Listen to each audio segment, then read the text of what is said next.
라이너 튜토리얼 리버싱 시작하겠습니다. 이번에 저작권은 한번 읽어보시고 그리고 프로필이 있습니다. 자, 이번에는 공통으로서 그냥 저번에 리버싱 이론을 본 사람이라면 넘어가도 될 만한 베이스가 있고 그 챕터 2부터 본격적인 레나 리버싱이 있습니다.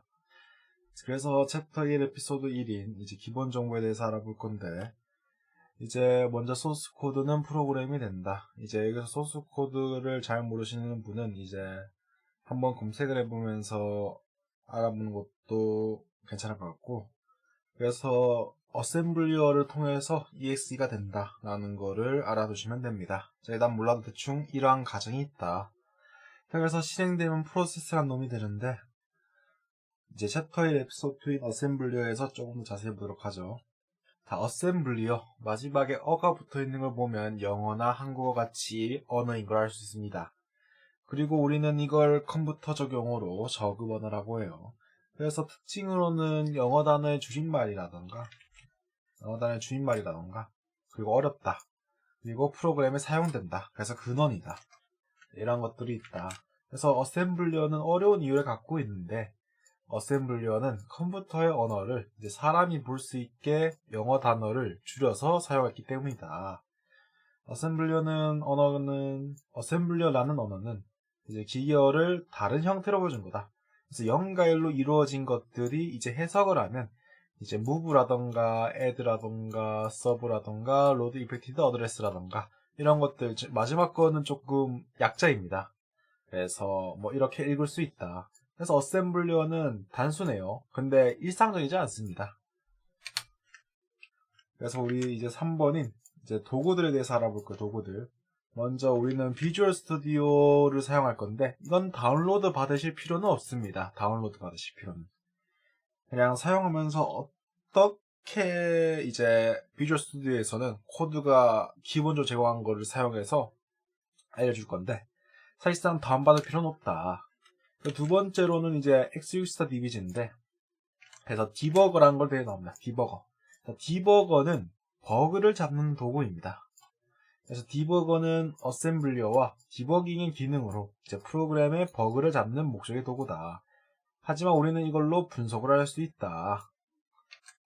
그래서 클릭하시면 이런 식으로 할 수 있는데, 이런 식으로 사이트에 연결할 수 없음을 뜨면 뒤에 거를 지우시면 이런 식으로 접속이 됩니다. 그래서 다시 뒤로 가기 누르시면 이런 식으로 잘 나와요. 여기서 그냥 다운로드 하시면 됩니다.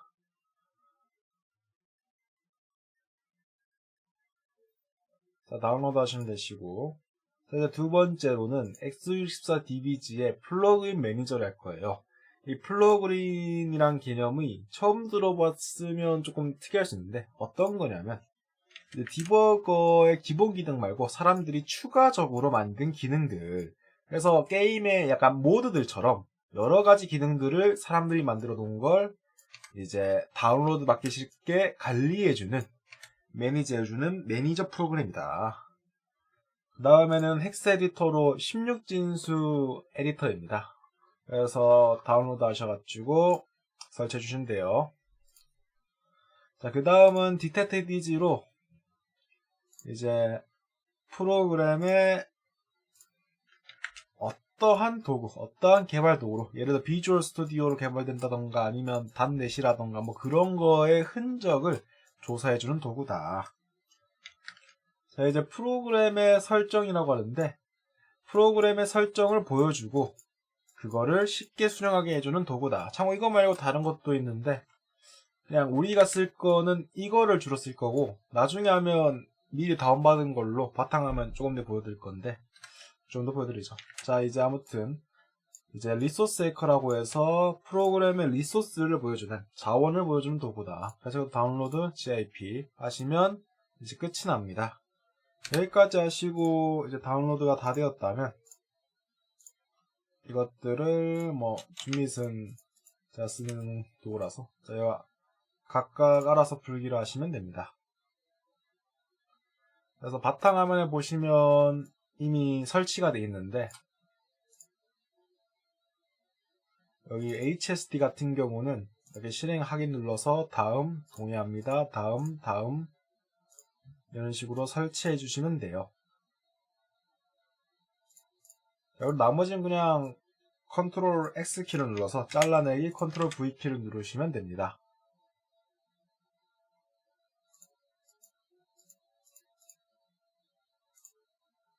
이런 식으로 붙여넣기를 하면 됩니다. 자, 아무튼 닫기를 누르시고 잘 다운되었나 한번 확인해 볼까요? 자, 비주얼 스튜디오가 아니고 64dbg, 프로그램 매니저, HSD, DDG, CFF가 다운로드가 안 됐네요. CFF를 이미 바탕화면에 설치되어 있는데 클릭해서 이거 클릭하시면 다운로드 됩니다. 설치는 넘어갈게요. 이건 자, 이제 챕터 1 에피소드 4인 리버싱을 알아볼 건데, 이제 리버싱이란 무엇인가? 리버싱이란, 자, 리버싱, 영어 단어 적혀져 있죠? 리버스 엔지니어링의 이제 약자, 줄임말입니다. 그래서 한국말로 해석하면 역공학이라는 뜻을 가지게 되는데, 역공학은 만들어진 무언가를 뜯어서 그 원리를 알아내는 행위를 역공학이라고 한다. 그게 이 리버스 엔지니어링의 뜻이다. 그래서 밑에 거부터 먼저 읽을게요. 자, 우리는 소프트웨어, 즉 프로그램을 분석하는 행동을 리버싱 할 겁니다. 그래서 이걸 소프트웨어 리버스 엔지니어링이나 아니면 프로그램의 코드를 분석하는 행위이기 때문에 코드 리버스 엔지니어링 아니면 리버스 코드 엔지니어링이라고 불립니다. 그래서 목적은 다양합니다. 우리가 프로그램을 분석하는 목적은 다양한데, 그래서 분석, 개조, 보안, 업데이트, 회사가 망했거나 아니면 보안 체크라던가 기타 여러 가지 사유들이 있겠죠. 자, 그래서 세팅을 하면 우리 다운로드한 이거 누르시면 그냥 이렇게 나오는데, 우리가 아까 다운로드한 거를 해보자. 이제 압축을 푸시고 릴리즈에 있는 X96DBG를 이제 실행해 주시면 됩니다. 자, 실행하시면 세팅할 때 여러 가지 설명들이 붙어 있지만, 자, 핵심은 간단해. 이렇게 설명들을 한번 읽어보시고, 자, 얘를 누르고 아니오를 누르고 얘를 누르시면 됩니다. 그래서 얘, 아니오, 얘 확인을 누르시면 된다. 그러면 이런 식으로 우클릭을 했을 때 이러한 게 나온다. 자, 그래서 한번 해보죠. 자, 클릭하시고 얘, 아니오, 얘 확인 이런 식으로 눌러주시면 돼요. 자, 누르신 다음에 이제 실행을 하면 이거 지금 색깔 칠해 놓은 거예요. 원래 색깔은 보여드리죠. 자, 여기서 디버거를 실행할 수도 있습니다. 자, 원래 색깔은 대충 이러한 색깔입니다. 그래서 제가 구역을 나누기 위해서 7가지로 색칠한 거예요. 보면 이렇게 옳고요. 이거 그룹화 해제해서 보면 이런 식으로 다 넣어놓은 걸 알 수 있어요. 자, 아무튼 자, 보시면 이렇게 7가지, 회색, 중간에 이거 노란색, 그리고 초록색, 초록색깔 기억 잘 해두시는 게 좋아요. 초록색깔은. 그리고 5번째, 6번째, 총 7가지로 이런 식으로 나눠 보았습니다.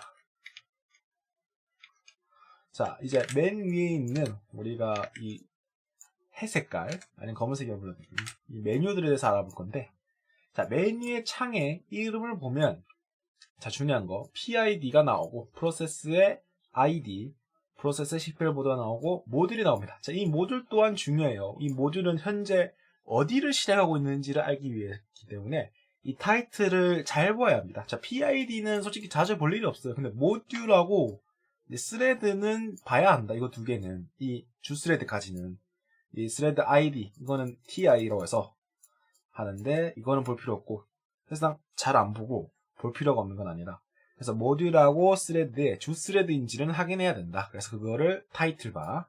자, 그 다음에 파일 등 이제 클릭하면 메뉴가 나오는 이 초록 색깔을 메뉴바라고 하겠습니다. 사실상 이름을 제가 붙인 거예요. 자, 세 번째는 이제 클릭을 해서 어떠한 기능을 수행하는 도구바가 있습니다. 그래서 이것들의 기능을 갖고 있는데, 이런 것들 다 도구들이나 이런 것들, 그런 것들이 있다. 자, 그래서 이제 X64DBG의 중간에 있던 이 빨간 색깔이 이제 창들인데, 창들에는 여러 가지 창들이 있습니다. 자, CPU, 어셈블리어를 보여주는 거, 로그는 이제 디버그의 메시지나 아니면 우리가 중단점이 어떻게 했는지 그러한 로고들을 설명할 수 있고, 기록들.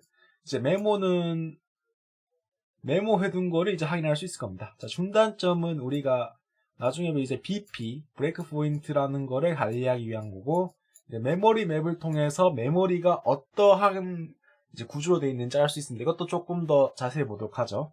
자, 그 다음에 밑에 보시면 이제 호출 스택, SH, Structed Exception Handler, 그리고 스크립트 실행할 수 있는 거 가끔씩 사용할 일이 있고, 이제 기호라고 해서 이제 심볼 그리고 있고, 소스, 참조, 스레드, 핸들, 트레이스 등이 있다. 자, 이제 이 옆에 있는 건데, 자, 이건 어디 있는 거냐? 자, 이 노랑 색깔, 이제 초록 색깔까지 조금 더 나오니까 초록색이 이거인 거 다시 한번 확인해 주세요. 초록 색깔은 여기로 안 올 겁니다. 자, 노랑 색깔 구역인 거 보면 이제 여기선 레지스터와 스택을 알 수 있어요. 자, 여기 있는 게 레지스터입니다. 빨간 색깔이. 그리고 파란 색깔이 스택 구역이에요. 자, 일단 여기까지 알아두셔야 됩니다. 레지스터가 뭐고 스택이 무엇인지는 구글링하면 정의가 나와 있어요. 그 정의만 간단하게 말하면, 레지스터는 CPU가 사용하는 이제 저장 공간에 생각하면 되고, 스택은 조금 더 이제 구조를 가진 저장 공간이라고 생각하면 됩니다. 그래서 조금 더 자세히 말하면 FIFO라던가 아니면 그런 것들이 있는데, 자, 직접 찾아보도록 하고 넘어가도록 합시다. 자, 이제 XUXDBG의 설명 구역을 보시면 이제 클릭한 부분, 우리가 이렇게 CPU 창에서 이렇게 클릭을 했을 경우 이렇게 명령이 나옵니다. 자, 이 코드가 이제 100이면 이렇게, 그래서 그걸 클릭이라고 했어요. 자, 클릭한 부분, 이 CPU 창에서 그거에 대한 어셈블리어에 대한 이제 설명과 주소가 나온다. 아까 말했던 초록색 구역이다. 자, 어셈블리어 이제 40200을 이제 사용하면, 어셈블리어에서 사용하면 클릭하면인데 조금 오타가 있네요. 자, 클릭 어셈블리어, 사실상 CPU 창이에요. 조금 더 설명을 넣어주죠. 자, 이 CPU 창에서 이제 클릭하면 이거에 대한 이제 문자열이 나온다. 이게 무슨 말이냐? 여기 이렇게 40200이 있으면 그 안에 있는 이렇게 문자열을 보여준다. 이 어셈블리어가 아니라 어셈블리어 안에 있는 이 명령을 보여주게 된다. 그래서 40100을 클릭하면 이런 식으로 상대 주소가 나오고 이제 파일 오프셋 등이 나오는데, 자, 이것들은 이제 알아두시면 좋아요. 이게 상대 주소, 그리고 이게 파일 오프셋인데, 이거 두 개의 개념 알아두시면 이제 나중에 이거를 어떻게 잘 쓸 수 있는지 알려드릴게요. 그래서 가상 주소란 게 있고, 상대 주소란 게 있고, 파일 오프셋이란 게 있다. 그래서 이거를 영어로 하면 VA, RVA, 그리고 오프셋이 있다. 자, 그리고 메모리 구역인데 그 밑에 있어요. 이거는, 자, 이거는 이 밑에 파란 색깔, 이 파란 색깔은 이제 프로세스의 메모리를 보여주는 건데, 이거는 디버깅을 배우는 한정으로 VS 디버깅 메모리 기능과 똑같다 라고 생각하시면 돼요. 자, 여기 메모리 기능에 보시면 이렇게 주시라는 것을 통해서 이제 어느 정도 관리를 할 수 있는데, 딱히 신경을 안 써도 된다. 자주 안 쓴다. 자, 이제 스택을 보면 우리가 아까 이제 레지스터에서 봤던 함수 기준으로 보는 이러한 스택이 있고, 이제 스택을 통째로 보여주는 이제 통 스택, 메모리에서 스택을 통으로 보여주는 게 있다. 자, 이제 명령이란 게 있는데 맨 밑에 있는 거, 자, VS2010의 직접 실행처럼 어셈블리어를 직접 실행할 수도 있고, 명령에 명령어를 쳐서 이런 식으로 디버깅을 할 수 있다. 디버깅. 자, 밑에는 프로그램의 상태를 보여주는 상태바, 이제 상태바라고 합니다. 그래서 일시 중지, 이것다는 건 잠시 멈췄다, 일시적으로. 그래서 왜 멈춘 이유를 보면 interrupt 3, 진입점, 중단점, 이걸 entry point, break point라고 하는 게 이제 괜찮을 것 같네요. 오, 키보드가 빠졌네. 잠시만요. 됐다. 자, 이제 XUXDBG의 단축키를 보시면 이제 VS 디버깅과 단축키의 의미는 비슷해요. 단축키, VS 디버깅 하시면 그 둘의 단축키 의미는 비슷한데 이 키 값들이 다릅니다. 그래서 알아보시면 우리가 브레이크 포인트로 이제 멈출 지점을 선택할 수 있는 건데, 자, 이거는 나중에 하나씩 하면서 조금 더 알려드리도록 하고, 자, F9 프로그램을 실행한다. 이게 무슨 의미를 가지는지는 모르겠지만 일단 한 번씩 읽어볼 가죠. 자, 프로그램의 코드에서 이제 커서까지 실행한다. F12는 프로그램을 멈추고 컨트롤 F2는 프로그램을 다시 시작한다. 그래서 F7은 이제 콜을 만날 때 안으로 가고 그게 아닐 경우에 한 줄씩 실행하고 F8도 한 줄 실행하는데 콜을 만나면 그냥 한 줄을 실행한다.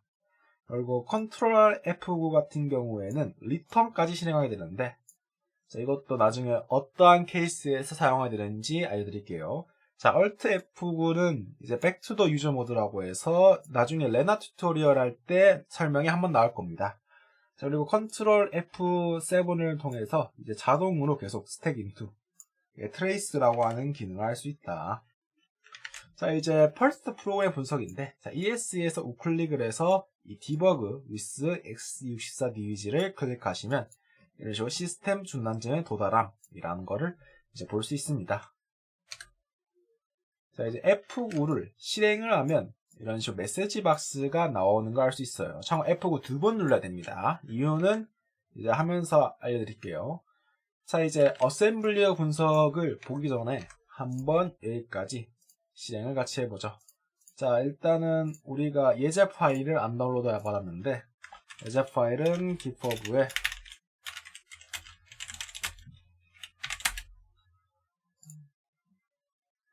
이제 레나 튜토리얼에 있습니다. 자, 여기는 기본에 넣어놨고 이거 폴더체로 다운로드 하는 기능이 없어서 그냥 하나씩 다운로드 받을게요. 오늘 이 베이직은 이거 4개를 하면서 끝내도록 하죠. 자, 마이너스가 나왔네요. 뭐가 나왔을까요? 크랙미 1번이 조금 문제가 있다. 그러면 뭐 보호 기록에서 그냥 이거 허용으로 다시 해주시면 돼요. 딱히 문제 있는 프로그램이 아니라서 이게 문제 있을 리가 없는 게 어셈블리 하면 아이쿠야 크랙미 1번이 다시 다운받아야겠네요. 자, 다시 다운로드 하고 자, 그럼 이제 퍼스트를 이런 식으로 디버그 with x64dbg로 실행하시면 됩니다. 자, 그러면 이제 첫 번째로 시스템의 중단지에 도달해야 되는데 그래서 F9인 run을 한번 누르시면 진입점 중단점이 나옵니다. 그래서 여기가 entry point라고 하는데 진입점이라고 해서 프로그램이 시작하는 곳이다 라고 알아두시면 되고 그래서 여기서 한 번 더 실행하면 이런 식으로 프로그램이 실행이 된다.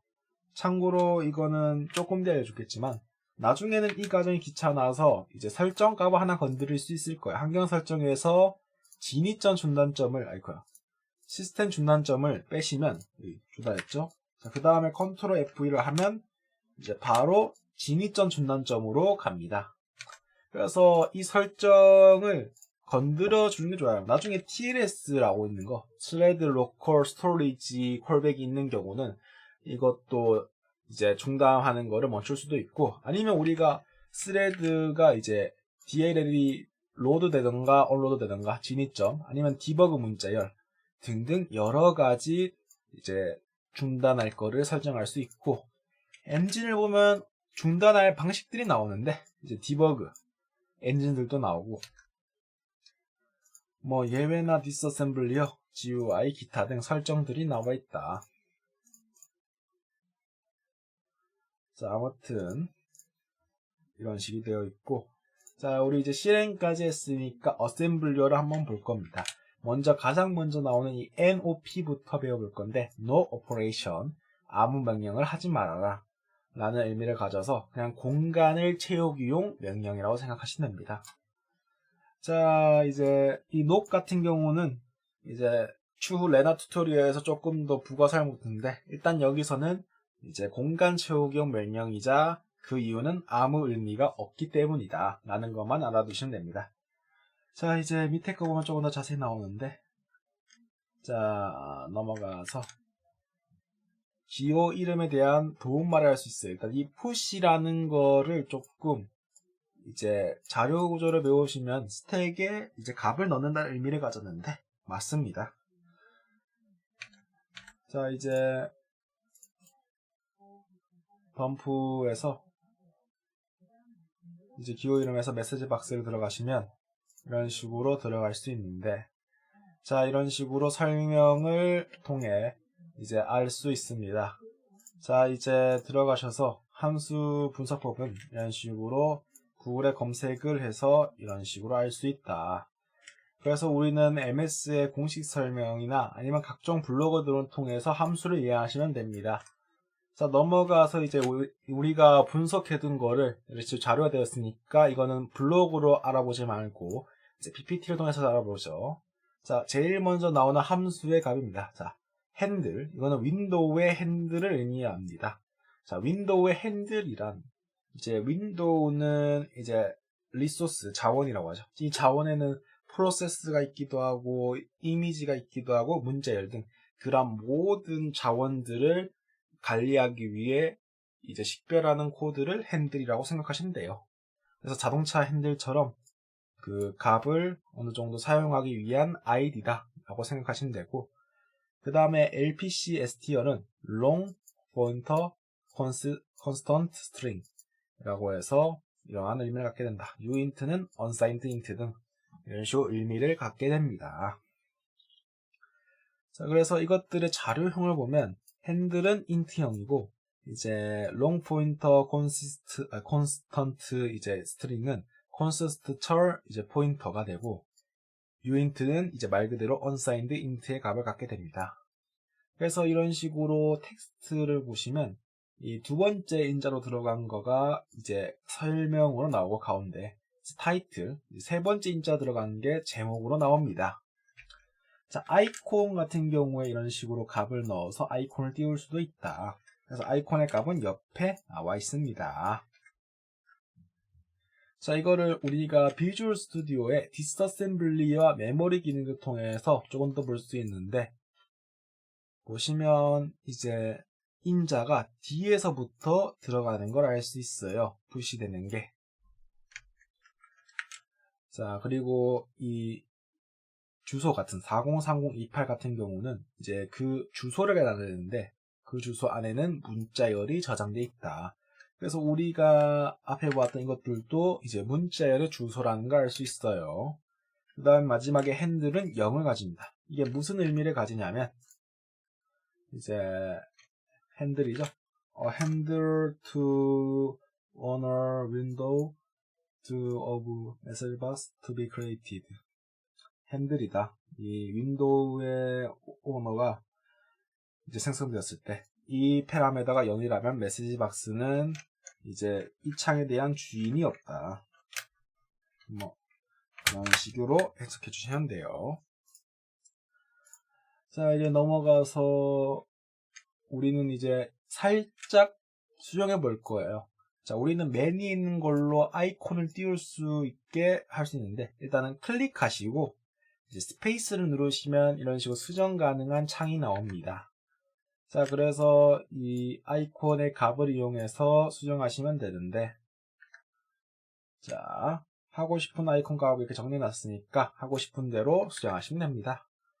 자, 이제 컨트롤 인투와 오버리나 아니면 어셈블리어 푸시팝 등이 나와 있는데 이거 지금 약간 고장나 있어서 이게 그냥 복사를 해놔서 하이퍼링크가 조금 고장나 있는 상태다. 뭐 어셈블리어 푸시팝 개념은 보시려면 파이널 튜토리얼 보시면 간단하게 푸시팝 한번 가죠.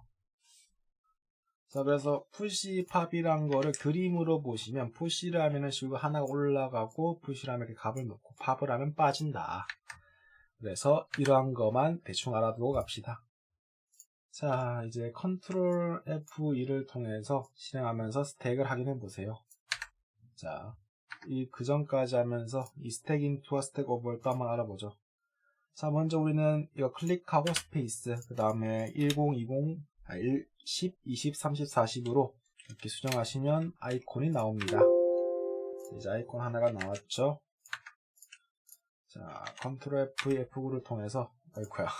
컨트롤 F2, 우리 아까 설정 바꿨죠? 자, 두 번 실행할 필요가 없었네요. 자, 컨트롤 F2로 재시각한 다음에 F8을 눌러서 이제 옆에 있는 이 스택 창에 집중해주세요. 이 스택 창. 자, 이거는 신경 쓰지 말고 여기에 일단 집중해주세요. 포커스. 자, F8을 눌렀습니다. 자, 누르니까 이제 이 값이 들어갈 수 있죠. 한 번 더 눌러볼게요. 자, 누르면 이런 식으로 스택에 값이 들어갑니다. 이게 푸시다.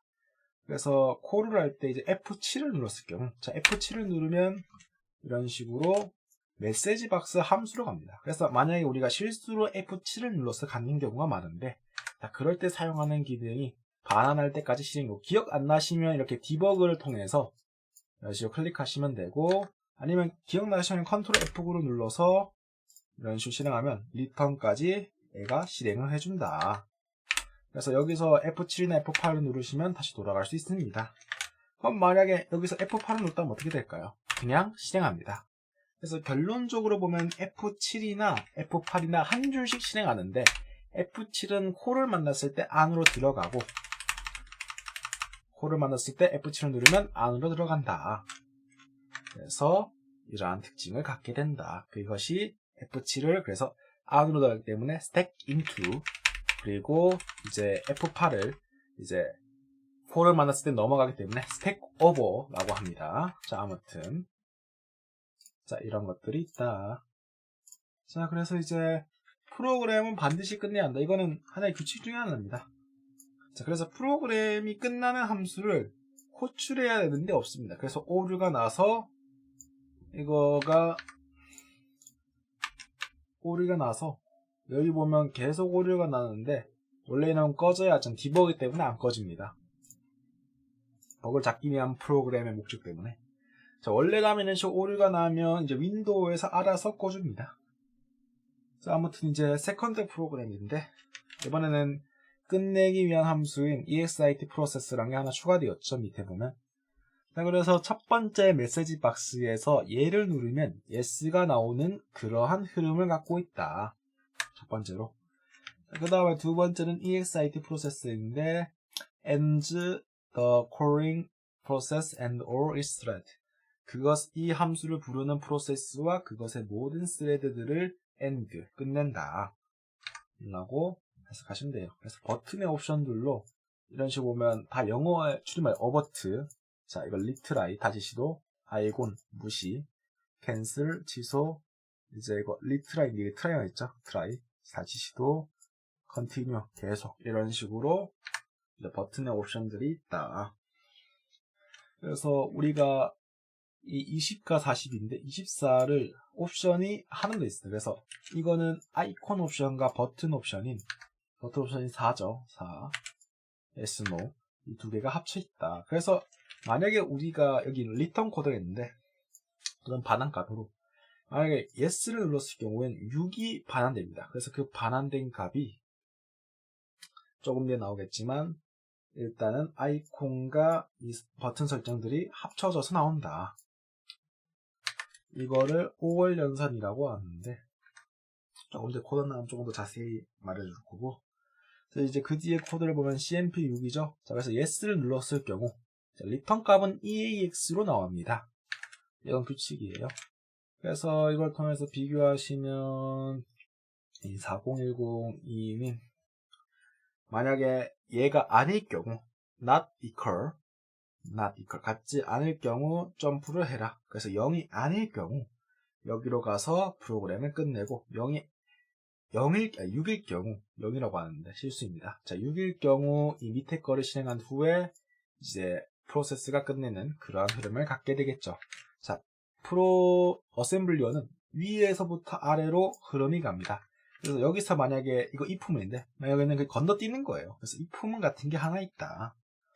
자, 그래서 흐름도를 총 다시 정리해 보면 시작을 하고 이제 메시지 박스가 호출이 되면 메시지가 나오고, 얘를 눌렀으면 새로운 메시지 박스 하나 나오고, 결론적으로 프로그램은 종료가 된다. 자, 그래서 C 언어로 보면 이런 식으로 코드를 짤 수 있는데, 일단은 조금 더 간단히 0에서 25, 6 이런 식으로 표현할 수 있는데, 이걸 조금 다르게 표현하면 이런 식으로 표현할 수 있다. 그래서 아이콘 인포메이션이나 yes or no를 over 연산자를 통해서 이 두 개를 동시에 쓸 거라는 걸 알려주고, 그 값이 리턴한 값이 yes를 눌렀을 때 그러면 메시지 박스를 하나 띄워라 라고 C 언어로는 이렇게 생각할 수 있습니다. 자, C 언어를 모르시면 이건 넘어가도 돼요. 자, 아는 분들을 위해서 적어놓은 거라서. 이제 프로그램의 정보에 대해서 알아볼 건데, 우리는 정보는 다다익선이라고 많이 알수록 이제 좋습니다. 사공이 너무 많은 경우는 이제 생각이 딱 정리되지 않은 사람들이 약간 너무 많은 사람들이 약간 다투면서 하는 거가 조금 안 좋을 수 있는데, 뭐 그냥 한 사람이 조금 많이 할수록 그래서 정보는 다다익선이다. 아무튼 TMI를 했는데 넘어가서, 그래서 우리가 해야 될 건 무엇이냐? 프로그램의 우클릭 속성 자세히를 누르시면 설명이 나옵니다. 그래서 여기에 이제 제작자가 나오고 어느 정도 설명들이 나와 있네요. 자, 프로그램을 분석할 때 그거에 대한 정보만 을 수주어요. 자, 이걸로 ABEX 퍼스트 크랙이고 이게 대충 1999년쯤에 만들어진 거 알 수 있습니다. 그래서 원본 파일 이름과 이제 이거가 영어, 즉 미국에서 만들어진 걸 알 수 있겠네요. 자, 이제 DTDDG를 통해서 드래그인을 넣으면 이제 정보가 나오는데, 자, 드래그인이 어떤 거냐? 드래그인은 그래서 우리가 2번을 안 했는데, 솔직히 어셈블리어를 아까 다 봐서 볼 필요가 없긴 한데, 자, 이거를 yes를 누르면 메시지 박스가 나오고 아니오를 누르면 그냥 종료되는 프로그램이다. 자, 여기까지 하고 이제 우리가 아까 보았던 DTDG를 이제 실행해보죠. 자, 실행하시고 다운로드에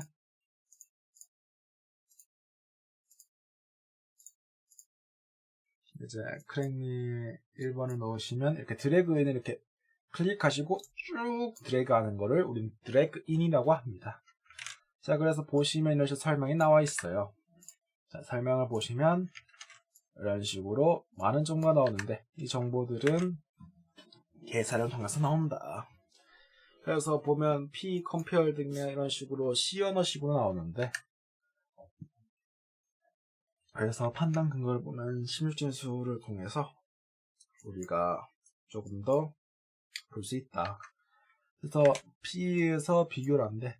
그래서 이거가 있는지, 그래서 있을 경우 이제 이것을 터보링크라고 하고, 만약에 S버전과 S버전 이것들을 확인하게 되는데, 자, S버전으로 확인하기 위해서 우리는 P를 클릭하게 될 겁니다. 자, 클릭하면 이렇게 나오는데, 자, 여기서 이제 이미지 NT 헤더, 이미지 옵셔널 헤더를 클릭하면 메이저 링크와 마이너 링크가 0이 1번으로 나오는데, 이거를 16진수를 10진수로 해석하면 225입니다. 그래서 2.25라고 해석하시면 돼요.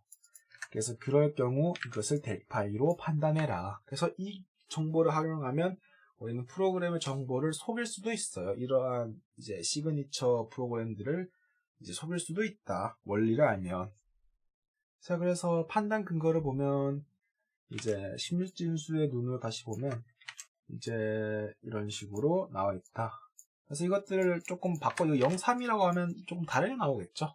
이 앞에 있는 이것도 또 문자를 한 글자라도 바꾸면 이제 시그니처 달라지는 그런 단점 또한 갖고 있다.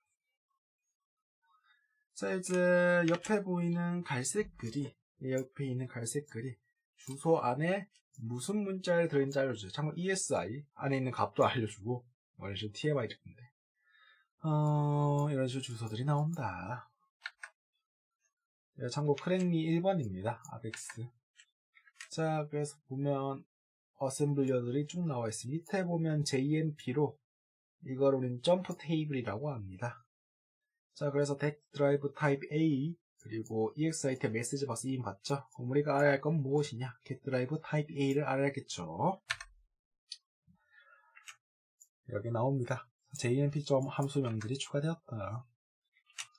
그래서 함수를 알아볼 거예요. 참고로 우리 말은 안 했지만 우리가 이제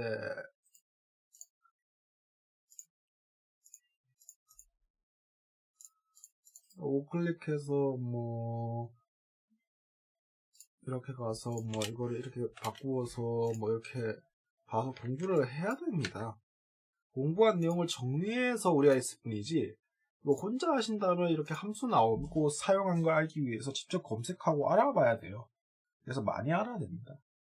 자, 아무튼 이제 getDrive type A에 대해서 알아보시면 이제 루트 패스는 이제 최상위 경로를 의미하고 이런 식으로 최상위 왜 이게 나왔냐? 우리가 넣었던 문자열이 이거 최상위 경로 들어온 거 알 수 있죠. 그래서 그 A, C 드라이브가 이제 알 수 없거나 아니면 루트 최상위 패스가 아니던가 아니면 이게 플로피나 덤프나 아니면 플래시 카드 리더 같은 거나 아니면 이게 하드디스크나 플래시 드라이브 아니면 리모트 네트워크 드라이브 아니면 CD-ROM이라던가 램디스크인 걸 우리는 get drive type A 함수와 그것에 넣는 인자값을 통해서 알 수 있다. 그래서 페이지에 설명 총 나오는데 주소, 기계요, 어셈블리요, 설명해요. 그래서 그 관계가 어떠하냐.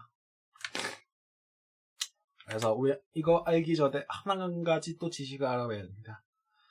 자, 우리가 값을 이런 식으로 신물진에서 넣었을 때 그것은 메모리 상에서 이렇게 배치한다. 그래서 읽는 법이 있다.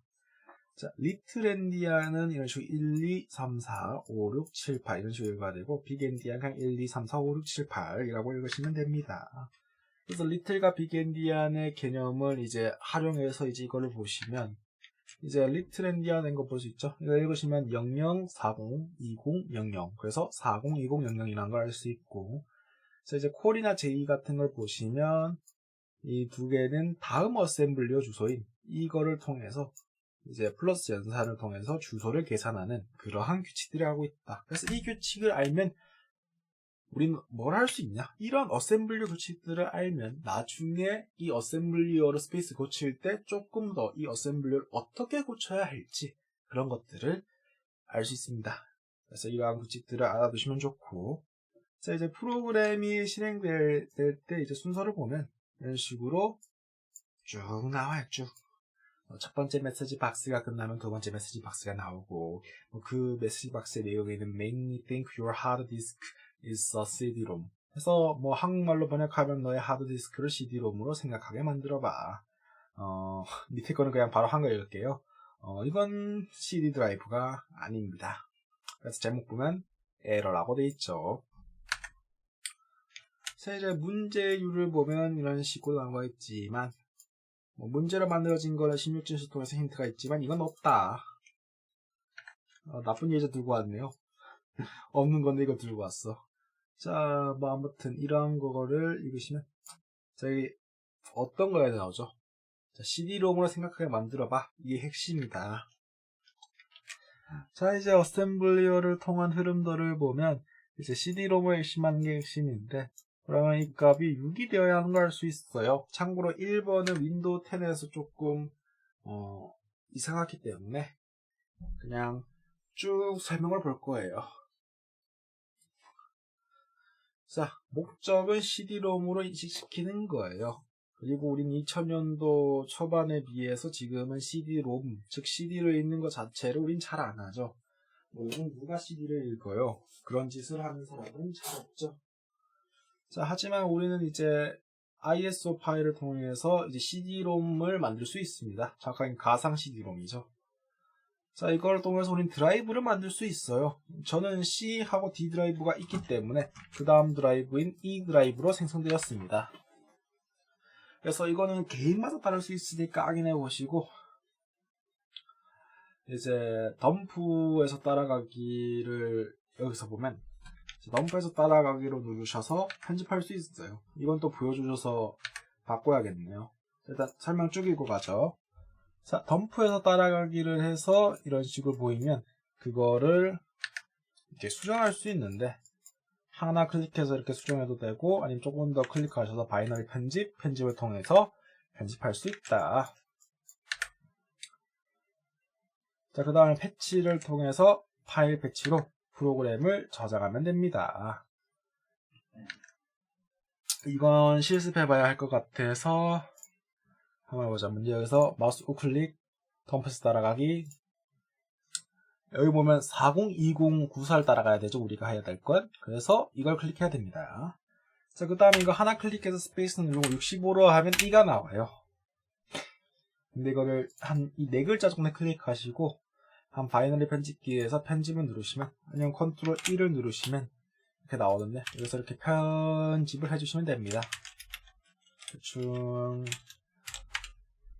이런 식으로 편집해서 확인 누르시고 패치에서 파일 패치 이름을 이런 식으로 바꿔주면 돼. 참고로 ISO를 내가 안 올렸나? 아, 제가 안 올렸네요, 이거를. 이걸 안 올렸네. 잠시만요. ISO를 내가 안 올렸구나. 제가 나중에 기퍼브에 올려드릴게요. 이런 식으로 그냥 클릭하시면 이렇게 이 드라이브가 생깁니다. 그래서 생기면 파일 패치는 아까 했죠. 이 패치한 걸 한번 실행해보죠. 자, 패치한 걸 이렇게 실행하시면 이제 이게 2인 걸 알 수 있어요. 그래서 리턴 값을 보시면 자, 이거는 5를 리턴합니다. 5. 자, 5는 아까 뭐였죠? 조금 더 위로 올려서 확인해보죠. 5는 CD-ROM입니다. 잘 인식되었죠? 자, 그 다음에 1번을 한번 보면서 두 개 비교해보죠. 자, F4 커서까지 실행을 통해서 우리는 확인할 수도 있어요. 자, 이건 3입니다. 자, 3은 이제 저는 SSD인데 그 당시 표현으로는 하드디스크입니다. 그땐 이거 윈도우가 초기 때 만들어졌을 때는 SSD는 잘 사용하지 않았기 때문에 저기 설명해보면 하드디스크라고 나와 있어요. 설명 누가 좀 바꿔야 될 텐데. 아직도 그럴걸요, 그거? 한번 확인해볼까요? 아직도 보면 이거 하드디스크라고 나와 있습니다. 아직도 솔리드 스테이트 드라이브인 SSD가 나오지 않았다. 저도 설명 수정해야 되는데. 자, 아무튼 F2, F9를 통해서 이런 식으로 실행할 수도 있고, 자, 브레이크 포인터 실행할 수 있고, 이 두 개를 줄여놓은 기능이 F4입니다. 아까 눌렀던 커서까지 실행. 그래서 커서 딱 클릭하고, 다시 해볼게요. 자, 커서에 딱 클릭하고 F4 누르시면 여기 멈추는 거 알 수 있죠. 자, 이제 CMP까지 실행을 한 거 보면 이 3이란 거 알 수 있습니다. 3. 자, 앞에 거는 5고.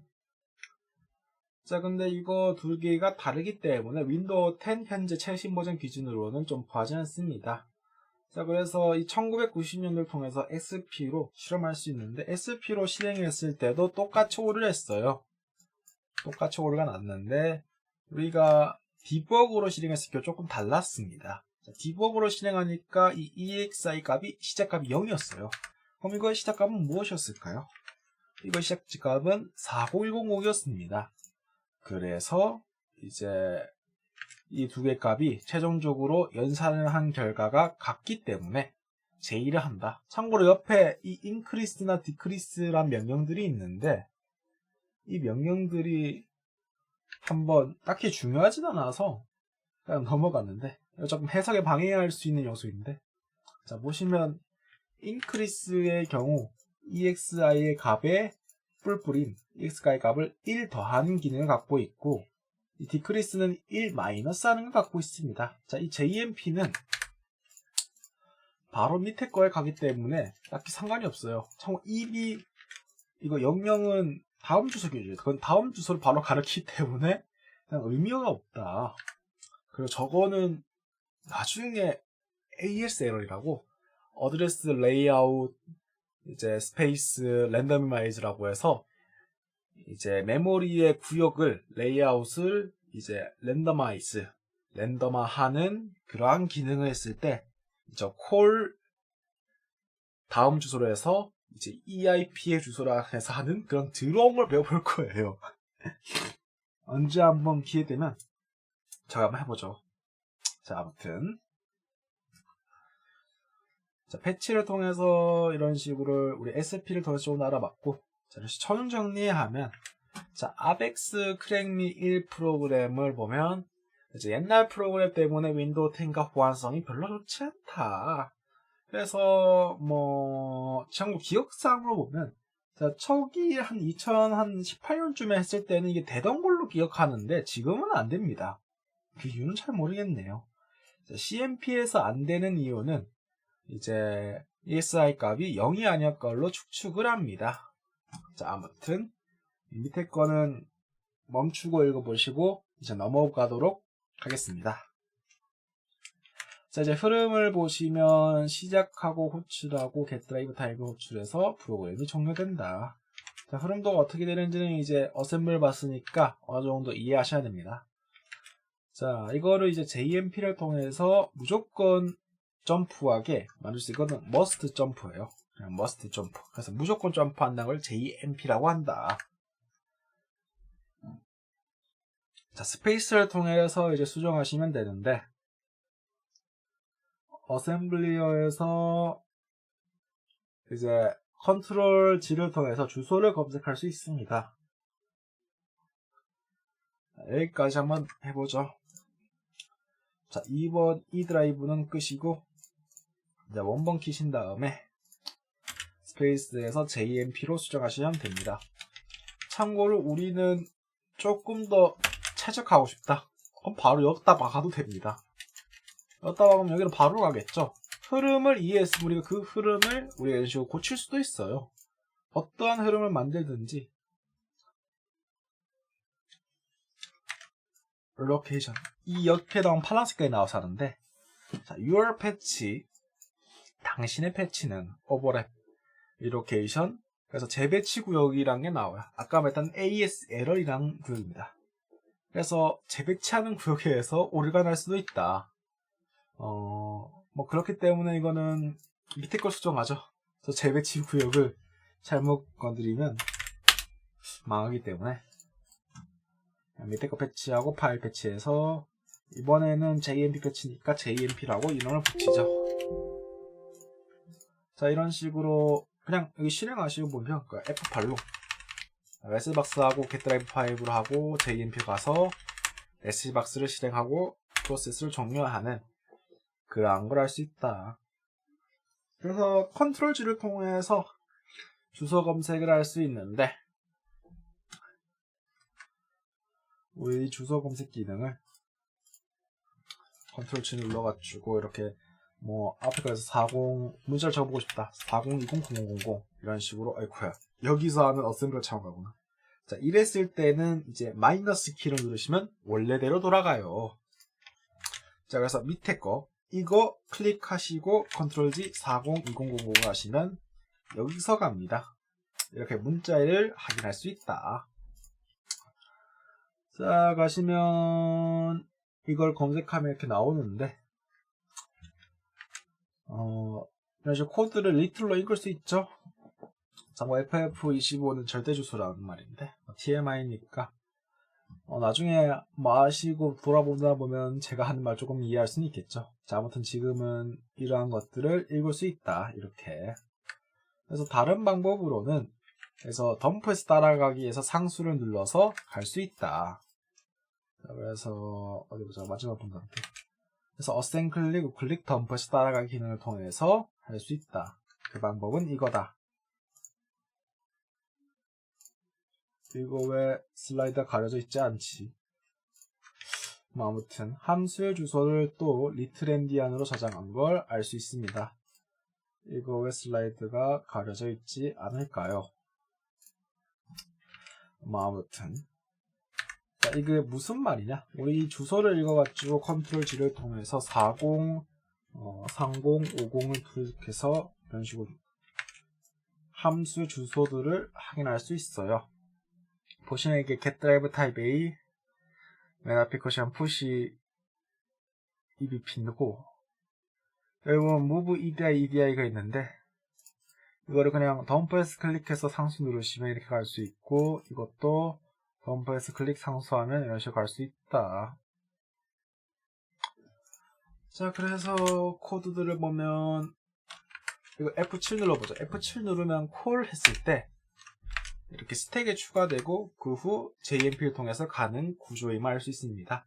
그래서 이걸 콜 JMP 구조라고 이름을 붙여보죠.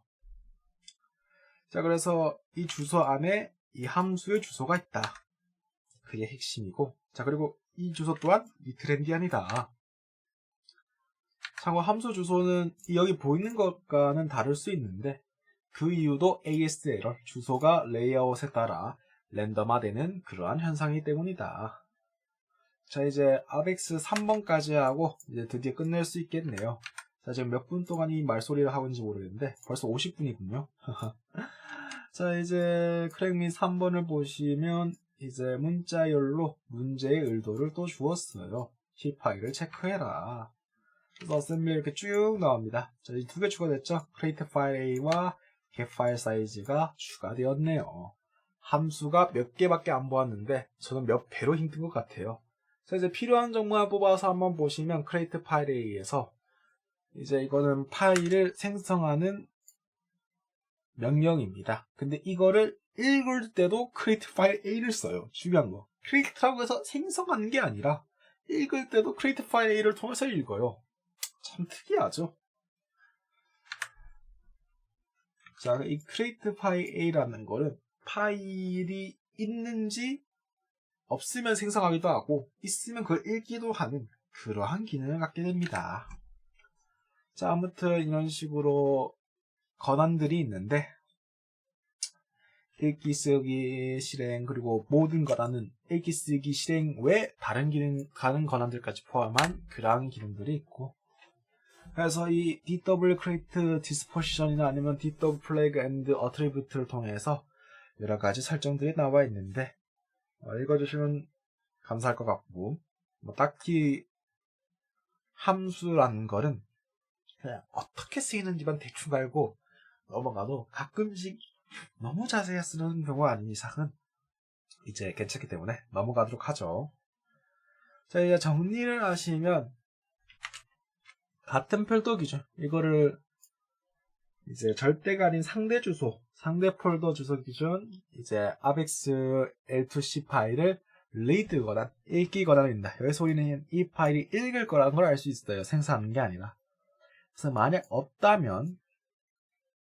있다면 핸들을 받아나고 없다면 -1을 이런 식으로 받아납니다. 자, -1은 X로 하면 이런 식의 코드가 돼요.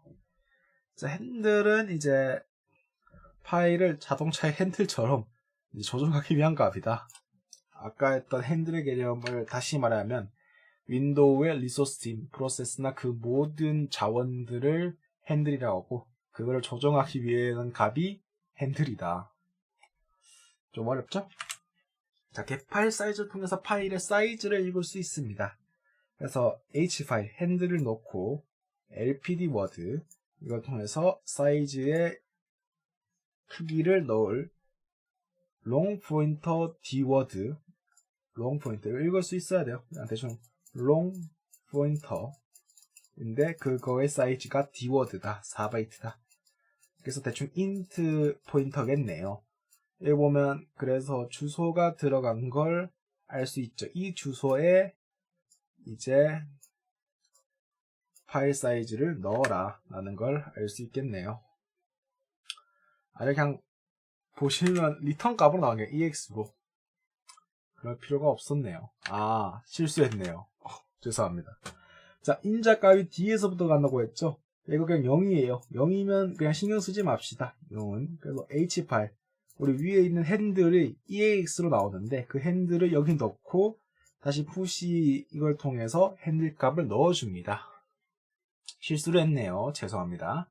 그래서 파일 사이즈가 0x12 그래서 10진수로 18이 되어야 된다. 그래서 이거 파일 함수 이름을 이제 대충 유추하면 파일의 크기를 얻는 함수라는 걸 이해할 수 있어야 돼요. 자, 그래서 이런 식으로 18글자라면 이런 식으로 나오는데 이렇게 하면 12라는 걸 알 수 있죠. 참고로 한글 쓰시면 안 돼요. 한글에 대해서 하나 알려주면 한글로 이제 가나 다나 마바 사까지 해서 이제 저장해서 이름을 abex.l2c 해서 다운로드에 저장하시고 이거를 헥스 에디터로 보시면 헥스 에디터 클릭하셔서 아이쿠야. 자, 이거 보기에서 확장자명을 클릭하시고 이 뒤에가 ex이면 이거 바꿔주셔야 돼요. 바꾸시고 보시면 이 파일 오프셋이 한 글자가 멤버장 하나 여시고 조금 미리 배치하시고 한 글자당 2인 걸 알 수 있어요. 한 글자당 가, 나, 다, 라, 마, 다, 사. 아니 잠깐만.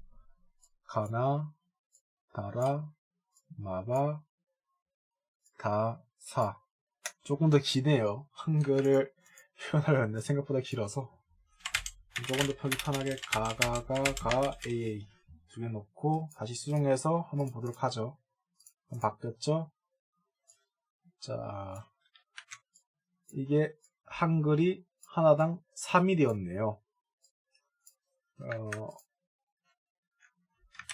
그래서 이거를 12로 맞춰주셔야 되는데, 한글을 쓰면 이런 식으로 달라질 수 있다. 영어랑 다르게.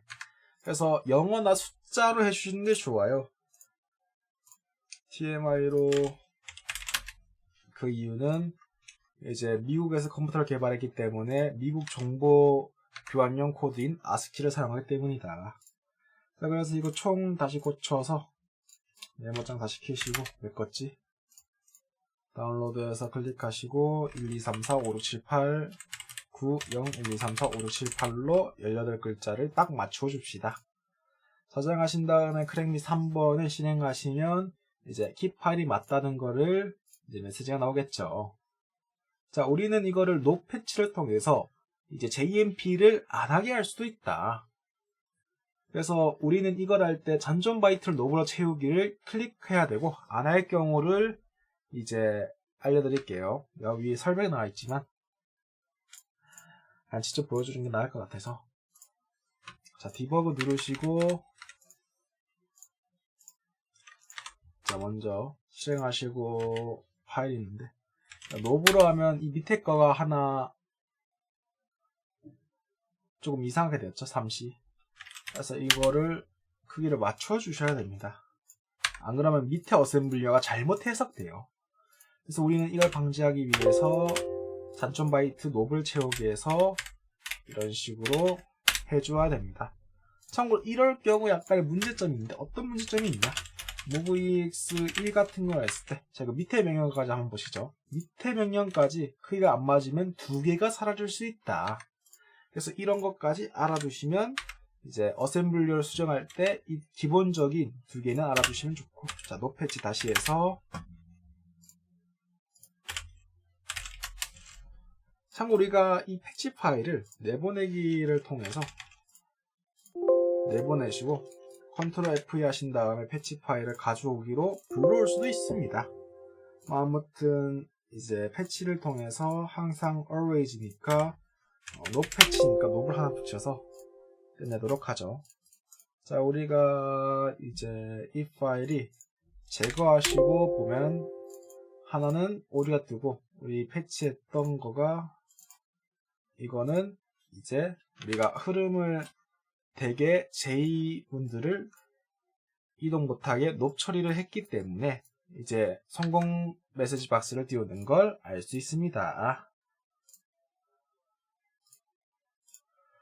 자, 그래서 흐름도를 보시면 조건이 ABEX 존재하고 18이 되어야 되는데, 사이즈가. 자, 그래서 내용자로 18글자, 어떤 글자든 이거 수정할게요. 한글 제외, 한글 제외, 한글 제외, 한글 제외. 한글이 조금 특이해서 유니코드라서 한글 제외로 해야 돼요. 어떤 글자든 한글 제외. 어떤 글자든 나중에 수정하죠 뭐. 시간은 끝나고도 많으니까요. 자, 이제 다 끝났네요. 자, 여기까지가 이제 기초였습니다. 자, 수고하셨습니다.